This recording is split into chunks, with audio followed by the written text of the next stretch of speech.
नमस्कार और स्वागत है। आज हम बात कर रहे हैं चिली की। हाँ, चिली जो कि दुनिया का सबसे बड़ा तांबा उत्पादक है, मतलब वैश्विक बाजार का लगभग चौथाई हिस्सा। बिल्कुल। और वहाँ एक प्रमुख लॉजिस्टिक्स कंपनी है FCAB। जी, FCAB। ये दशकों से पहले कोयला फिर डीजल ट्रेनों से खनिजों की ढुलाई करते आए हैं, लेकिन अब वो कुछ नया कर रहे हैं। हाँ, एक बड़ा कदम उठा रहे हैं वो।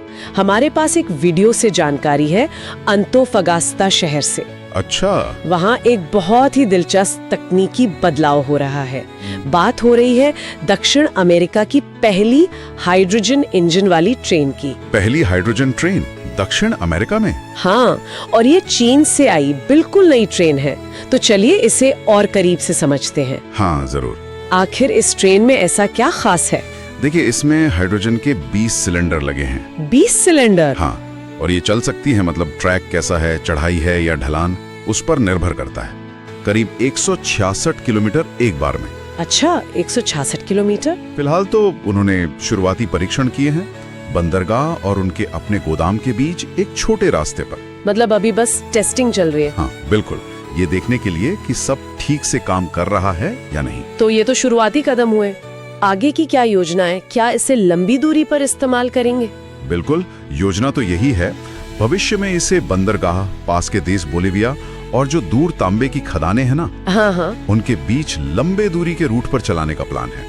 अंदाजा लगाइए, FCA भी सालाना करीब 70 लाख टन माल्ट होती है। 70 लाख टन? हाँ, बहुत ज्यादा है ये तो। हाँ।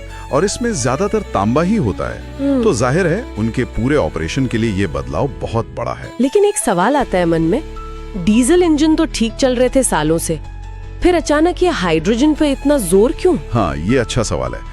देखिए, इसकी सबसे बड़ी वजह है पर्यावरण। अच्छा, एनवायरनमेंट। बिल्कुल।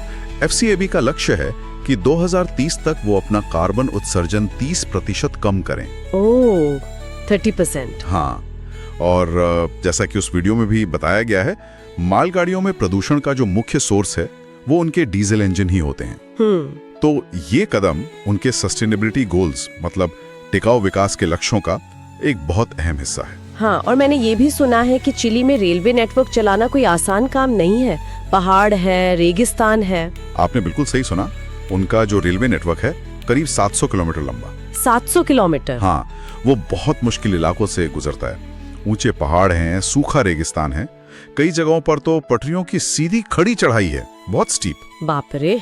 अब यहाँ पर जो गौर करने वाली बात है वो ये कि इन सारी लाइनों का विद्युतीकरण करना, मतलब ऊपर बिजली के तार लगाकर ट्रेन चलाना। हाँ, जैसे अपने यहाँ लोकल ट्रेनें होती हैं। बिल्कुल, वो तकनीकी रूप से बहुत जटिल है और खर्चा तो बेहिसाब है, बहुत ज्यादा महंगा। अच्छा, तो इसलिए हाइड्रोजन एक तरह से ज्यादा प्रैक्टिकल विकल्प दिख रहा है, खासकर ऐसे मुश्किल ज्योग्राफी में। सही पकड़ा आपने। लेकिन फिर सवाल वही, ये हाइड्रोजन आएगी कहाँ से?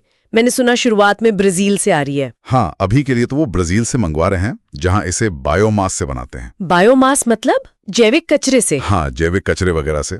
और ये बात भी सही है कि फिलहाल ये डीजल के मुकाबले काफी महंगी है। तो लागत एक मुद्दा है अभी। बिल्कुल है, लेकिन कंपनी इसे एक लॉन्ग टर्म इन्वेस्टमेंट की तरह देख रही है। उन्हें उम्मीद है कि आगे चलकर हालात बदलेंगे। अच्छा। और अगर हम इसे बड़े पैमाने पर देखें तो चिली की सरकार खुद हरित हाइड्रोजन को लेकर बहुत उत्साहित है, बहुत महत्वाकांक्षी है। चिली खुद कैसे हाइड्रोजन बनाएगा? उनके पास क्या है? चिली की योजना है कि वो अपने दक्षिणी इलाके, पतागोनिया जैसे क्षेत्र, वहां पवन ऊर्जा का इस्तेमाल करेंगे। अच्छा, विंड एनर्जी? हाँ, वहां हवा बहुत तेज चलती है। कहते हैं जर्मनी जैसे देशों के मुकाबले 2 से 4 गुना तेज। अरे वाह। तो उन तेज हवाओं से चलने वाली पवन चक्कियों से वो हरित हाइड्रोजन बनाएंगे, मतलब ऐसी हाइड्रोजन जिसके बनने में कार्बन उत्सर्जन ना हो। Zero carbon hydrogen. बिल्कुल। और इससे उम्मीद है कि भविष्य में वहां हाइड्रोजन बनाना बहुत सस्ता हो सकता है। चिली असल में सस्ती हरित हाइड्रोजन के मामले में दुनिया में लीडर बनना चाहता है। तो इरादे तो